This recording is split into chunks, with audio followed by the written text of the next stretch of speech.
प्राचीन समय में हमारे ऋषि मुनियों ने कुछ ऐसे तरीके खोज रखे थे जिनसे वो लंबी आयु तक बीमारियों से मुक्त होकर अपना जीवन जी सकते थे। आज की इस वीडियो में से उन नियमों में से सबसे प्रमुख नियम का उल्लेख करेंगे जो बेहद ही आसान है और जिसे अपनाकर कोई भी व्यक्ति, आदमी या औरत, बड़ा या बच्चा, कोई भी इसे अपनाकर एक बीमारियों से मुक्त स्वस्थ जीवन जी सकता है। इस नियम को समझने के लिए सबसे पहले ये समझिए कि पुराने समय में हमारे ऋषि मुनि सूर्यास्त के बाद कभी भी भोजन नहीं करते थे। शर्क संहिता में इसके कारण का उल्लेख करते हुए बताया गया है कि मनुष्य के शरीर में पाचन क्रिया को संचालित करने वाली जटा अग्नि होती है, जिसे कुछ लोग पाचन अग्नि सूर्य के संपर्क के साथ ही अच्छे तरीके और जब सूर्य अस्त के बाद कोई मनुष्य भोजन करता है, रात के समय सक्रिय नहीं होती है, जिसके कारण धीरे धीरे पाचन क्रिया का काम बाधित होने लगता है और इसी कारण समय के साथ शरीर में बीमारियों का जन्म होने लगता है। इससे सभी बीमारियों का मूल पैदा होता है। अगर इस मूल को यहीं पर खत्म कर दिया जाए, मिटा दिया जाए, तो इस शरीर जीवन भर बीमारियों से मुक्त रह सकता है। अब समझने की बात यह होती है कि जब हमारी जठार अग्निज्ञानी की पाचन अग्नि अच्छे तरीके से काम नहीं करती है, तो हमारी शक्ति को काम करना पड़ता है और हमारी प्राण शक्ति एक बार में एक ही कार्य अच्छी तरीके से कर सकती है। जब हमारी प्राण शक्ति पाचन क्रिया में लग जाती है तो हम गहरी नींद नहीं, और इसी वजह से 8-8, 10-10 घंटों की नींद लेने के बाद भी कुछ लोग सुबह उठते हैं तो थका थका महसूस करते हैं। इसका कारण यही होता है। प्राण शक्ति की ऊर्जा रात के समय हमारे शरीर को अंदर से ठीक करती है, उसे रिपेयर करती है। तो यही ऊर्जा रात के समय जब मनुष्य सोता है, उस समय यह उसके शरीर की बीमारियों को ठीक करने में अपना समय लगाएगी और धीरे धीरे समय के साथ आपका शरीर अपने आप अपनी बीमारी ठीक कर लेगा। लेकिन इसके लिए आपको अपनी रात्रि का भोजन सूर्यास्त होने से पहले करना, ताकि आपकी जठार अग्नि, जो कि सूर्य के संपर्क में ज्यादा अच्छे से कार्य करती है, वो आपके भोजन को पचाने में आपकी मदद करेगी और जिसकी वजह से आपकी प्राण शक्ति दूसरा कार्य कर सकती है। मान लीजिए आप शाम के 6 से 7 के बीच में भोजन, उसके बाद आप 9 से 10 बजे के करीब सोने जाते हैं, तो यह तो 2-3 घंटे होते हैं।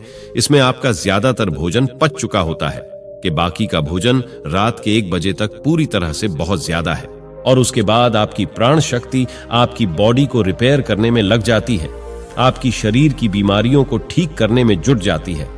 और यही वह समय होता है जब आपका शरीर खुद को डिटॉक्स करना अपने आप शुरू कर देता है। इसी प्रक्रिया अर्ध उपवास कहा जाता है, जिसकी पूरी अवधि 16 घंटे की होती है।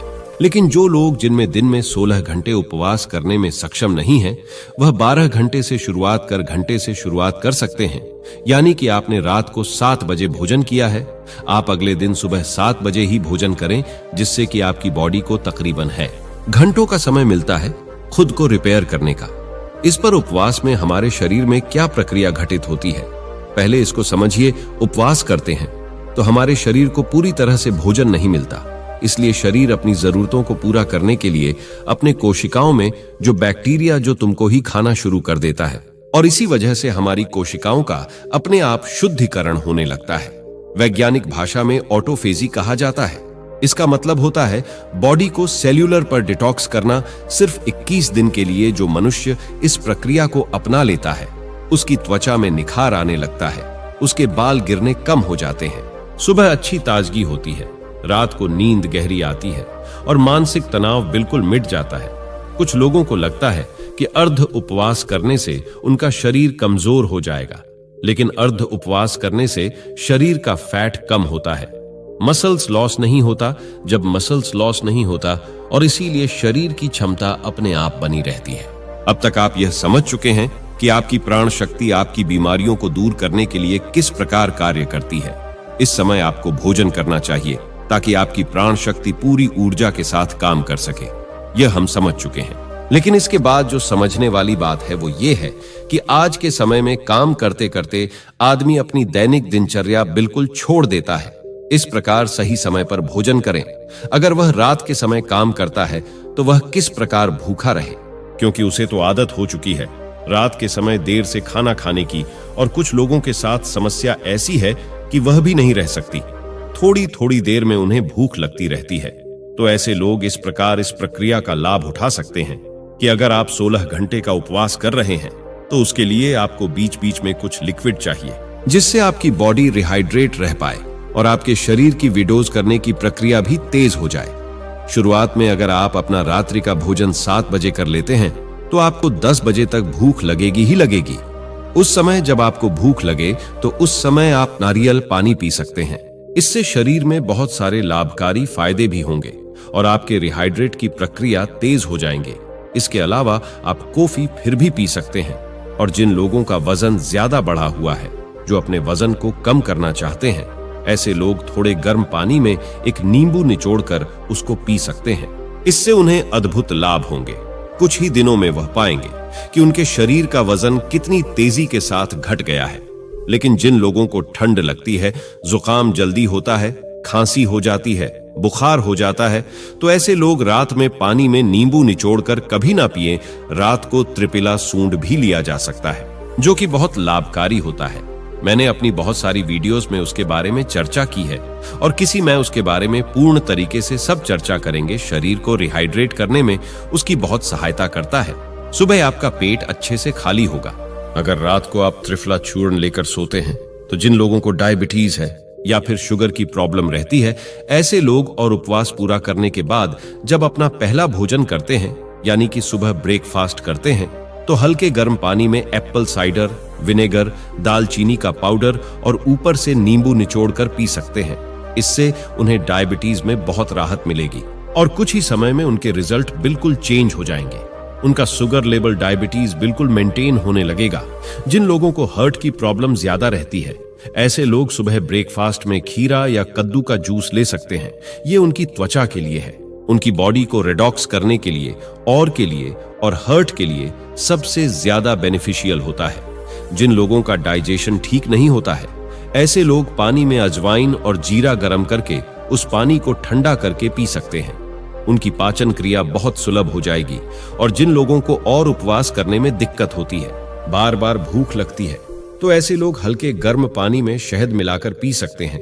ये उनकी भूख को मिटा देगा और उनके शरीर को रिडॉक्स करने में बहुत मददगारी साबित होगा। जल्दी रिजल्ट पाने के लिए हफ्ते में 2-2 दिन उपवास करते हैं, लेकिन फिर 5 दिन पेट भर भर के भोजन करते हैं। इससे तो जल्दी रिजल्ट तो मिल जाते हैं, लेकिन समय तक ऐसे रिजल्ट टिकाऊ नहीं होते। अर्ध उपवास ही आने की इंटरमिटेंट फास्टिंग धीरे धीरे रिजल्ट दिखाती है, लेकिन इसकी जो रिजल्ट होते हैं वह परमानेंट में ऐसा नहीं होता है कि जैसे कि आपने फास्टिंग करनी छोड़ी वैसे ही आपका फिर से वही हाल हो गया। इसमें एक बार आपके शरीर को जो फायदे हो गए बहुत समय तक मिटते नहीं हैं। देखिए, कोई इंटरमिटेंट फास्टिंग यानी कि आज उपवास कर भी नहीं सकता है, क्योंकि जो स्पोर्ट्समैन होता है, जो खेलकूद में होते हैं, उनके शरीर को रेगुलर डाइट चाहिए होती है, क्योंकि उनके लिए हेल्थ से ज्यादा परफॉर्मेंस जरूरी होती है। इसी तरह बच्चों को भी अर्ध उपवास नहीं करना चाहिए। और जो लोग डायबिटीज के पेशेंट हैं, जिनका शुगर लेवल गड़बड़ रहता है, ऐसे लोगों को उपवास करना है तो समय समय पर अपना sugar level, blood sugar level check करवाते रहिए। जो लोग व्रत उपवास का सही तरीके से पालन करते हैं, उनके शरीर की 80% बीमारियां पूरी हो जाती हैं।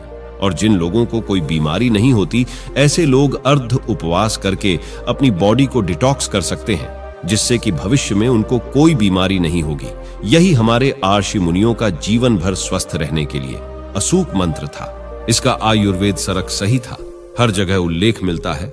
शरद सरिता में और अर्ध अपवाद एक और नियम जोड़ा गया था, लेकिन आज के समय में संभव नहीं है। लेकिन फिर भी मैं आप लोगों के सामने उसका उल्लेख करना चाहता हूं। शायद उसका कुछ लोग पालन कर पाए, और अगर आप पालन कर पाते हैं, नहीं भी निकल पाते हैं, तो कमेंट सेक्शन में जरूर बताना कि देखिए, पुराने समय में जो खाना पकता था वह मिट्टी के बर्तनों में पकता था और यह बहुत जरूरी होता था। कुछ खाने को पकाने के लिए उसमें वायु का स्पर्श हो, उसमें प्रकाश का विष, परसों उसमें अग्नि का स्पर्श, और उसमें मिट्टी का भी समय। मिट्टी का तो बर्तन ही होता था, अग्नि का स्पर्श खाने को पकाने के लिए दिया जाता था।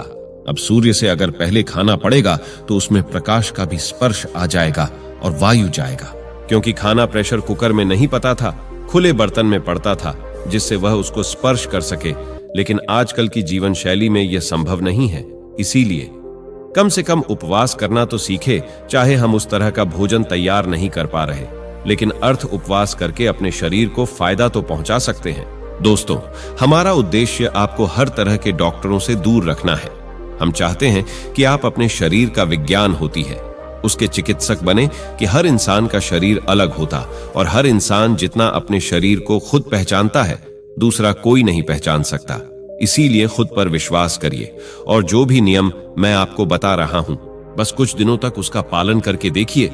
कोई पैसा नहीं लगेगा, फ्री का उपचार है, करके देखिए और उसके बाद आप अपने जीवन में क्या बदलाव महसूस करते हैं उसको कमेंट सेक्शन में लिखकर जरूर बताएं, क्योंकि यही हमारा पुरस्कार होता है। तो दोस्तों, कैसी लगी ये वीडियो आपको जरूर बताना और अच्छी लगी हो तो इस चैनल को सब्सक्राइब करके नोटिफिकेशन टेल को स्वरूप एस कर देना। तो मिलते हैं अगले वीडियो में, तब के लिए अपना ख्याल रखें।